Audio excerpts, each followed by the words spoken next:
informaron por diversos medios desde el Ejército Argentino, la Agrupación de Artillería Antiaérea del Ejército 601 Escuela inició el dictado de un curso de instructores y otro para apuntadores del sistema de simulación recibido el año pasado, del que participan 19 oficiales y suboficiales de las 3 Fuerzas Armadas. La instrucción es impartida por 3 oficiales y 6 suboficiales capacitados por la firma Saab. Recordemos que a finales del año pasado, las Fuerzas Armadas Argentinas recibieron un número no determinado de sistemas Saab RBS-70NG.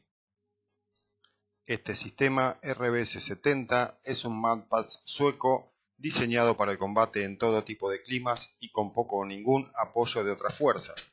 Esto hace que el RBS-70 se use en combinación con otros tipos de sistemas de misiles. El RBS-70 ha sido constantemente actualizado y mejorado. Las primeras versiones tenían poco alcance y una capacidad destructora limitada, pero esas carencias fueron mejoradas en versiones posteriores.